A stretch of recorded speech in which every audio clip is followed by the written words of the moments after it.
How many of you use iCloud? Yeah? So back in, iCloud launched in, can I get my slides?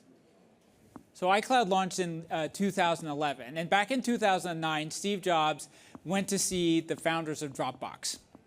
And he had a conversation with them. You know, iCloud comes with storage. Dropbox is a storage provider. And eventually, at the end of this conversation, he's like, listen, you guys are basically, you're not a product. You're just a feature. And this is basically, I think, where we are now with payments. And so I spent the last few months thinking about payments, infrastructure, and I've been trying to raise money for my startup, Nightfall Networks, and I've had a lot of tough experiences where people say the market is cooked.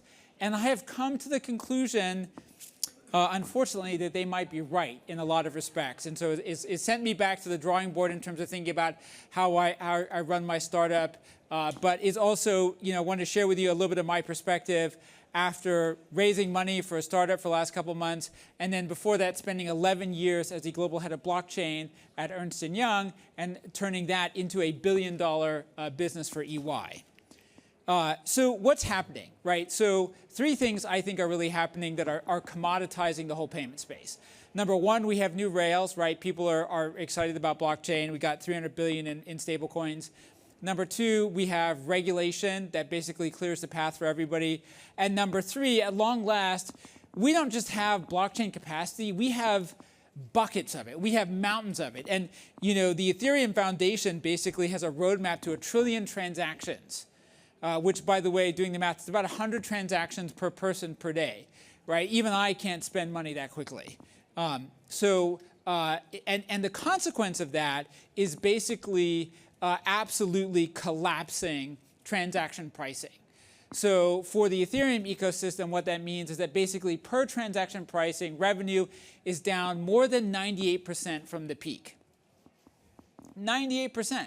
That is a pretty substantial reduction. Ethereum is ground zero, but from my point of view, it's just the starting point. This phenomenon, this kind of incredible extreme commoditization is going to spread.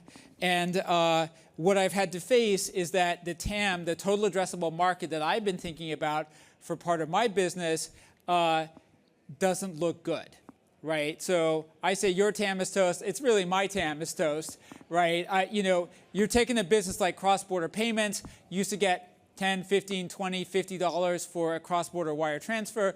We are looking at a future where it's a penny or less, right? That's not a TAM. That's not a market. That's what you price a feature that is like a bolt-on to something else. And so that's my takeaway. And by the way, you might be thinking to yourself, well, at a penny a transaction, volumes are rising. And yes, they are, but not at a level that's even remotely large enough to offset the collapse in pricing. So if you immerse yourself in the world of Twitter, right, you've probably heard all the AI people talking about Jevons paradox, make things cheaper and the market gets bigger. That's working great for the AI folks. Like demand is up literally 330-fold for the AI guys. We're up 3x in blockchain. And 3x is not enough of a volume increase to make up for a 98 or 99% reduction in per transaction pricing. So it's fairly grim, but it's not entirely grim. And we do have some templates for how this kind of thing tends to work out.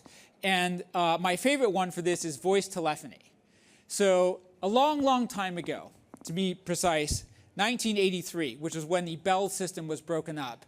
And at least half of you were probably not alive then. But back in 1983, voice telephony was 98% of all telecom traffic. And it was in 2025 dollars, it was a $225 billion a year business. And then in the 90s, we got basically new rails for voice telephony, voice over IP, right? And so you could, instead of paying like $40 a month or $70 a month, inflation adjusted, for having a landline at your house, you paid $8 a month for a voice over IP. So at first it was a product, then it was a cheaper product, and now no one pays for voice at all. I mean, maybe there's somebody's grandparents who have a landline at home and are actually paying AT&T or Bell South for that, but for the rest of us, the voice comes free with your cell phone plan. It comes free with WhatsApp. I mean, none of us have paid for a voice telephone call in I don't know how long, right? So eventually ended up as voice as a feature. And this market didn't disappear, but now voice telephony is just something that goes into your conferencing system or whatever, in the same way that storage comes with your iCloud, right? And it comes with your Office suite and all of those things. So we have a model for this, but it's not a model where voice is a separate business. And I think we are not looking at a future where payments, or for that matter, a lot of banking, is fundamentally a separate business, right? Even something like an IPO, right? I think in the next couple of days we're getting SpaceX, right? I don't know what they're spending on their IPO infrastructure, the technical execution cost, but if you did it all on chain, the true technical execution cost of an IPO is like under $1. Right, just kind of, you could raise $100 billion, and the whole thing would cost you like $1. And so I really think the future of banking is that we're going to pay for airport lounges, and we're going to get banking for free. I guess my sense of humor isn't that good. This is a joke. Although if you're sitting on a lot of capital and you love this idea, do get in touch. Practically speaking, what do I mean? I think, for example, that basically things like payments, liquidity management, that'll be a feature in somebody's enterprise cash flow management software. It'll be like, hey, we have this great software package, and by the way, all the transactions that you need to run your payments, your billing, everything, that's just included, right? We've outsourced it, we've white labeled it, right? Payroll, consumer billing, retail loyalty, doesn't matter what it is. It's not going to be that banking has features and partnerships. It's that software products, things that you own, are going to have banks, right? Instead of having a consumer finance app that connects to your bank, your consumer finance app will just be your bank. And so I think payments are just going to be part of the workflow. It's going to be a standard application. How will this happen? I think eventually what's going to happen is we're going to shift from this model that we have today of paying things in batches, doing things once a week or once a month, towards basically daily or almost real-time payments for stuff.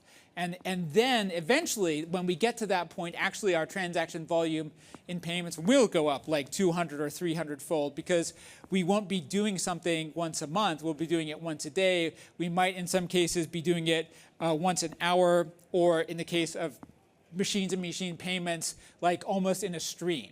And so I think of this as kind of the streaming theory of money, but it takes time to implement. And again, I got another example for you. Think about like music, right? We started with physical albums, and then the first step that everybody does in every digital revolution is what we used to call at IBM, your mess for less, right? We're not doing anything fundamentally different. We're just kind of doing it cheaper. So first we went to digital albums, and then Steve Jobs said, you know what? I'm going to charge you to just download the whole song. And eventually the guys at Spotify were like, wait, bandwidth is cheap. We'll just stream everything. You can have all the songs, right? But it took time. We were years and years into like the digital music revolution before people got comfortable with we'll just stream it all, right? You can have access to every album ever for a 1 monthly fee. I think we're going to get there in the same way with payments. Right now, we're doing big batch payments in expensive ways, right? Blockchain, crypto ecosystems are making it possible to do the same big batch payments for very cheaply. But the next stage is, really, I'm a utility. I'm an electric company. I have a billing system that tells me every night, I know exactly how much electricity you consumed. Why am I extending you 30 days of credit? Right? I send you a bill once a month, and you get a month to pay it. That's crazy. That's like 60 days of cash flow. How about at midnight, I'm going to bill you for your actual electricity consumption today? And by the way, not only is this amazing for cash flow, but it's incredibly effective for all kinds of promotions. Like daily payroll is a really good example. If you work on an hourly basis and your boss offers you overtime but says you're not going to get the cash for it for 2 weeks, your incentive to take that overtime work is much lower. If your boss offers you overtime and you can get it tonight, double extra hourly pay, I think a lot of people will take that kind of deal. And so any kind of deal incentive, if the payout is immediate, the return on that investment is substantially larger. So we do eventually get there. Now, just to finish up, let's check in on our friends at Dropbox. Steve Jobs told them they were doomed. They're just a feature, not a product. It's true, they're not like, a $200 billion corporation. They just do a very respectable $2.5 billion a year with over $1 billion a year in cash flow. So it's by no means the end of the world if we all end up as a feature, not a product. And that is it for me. So thank you very much.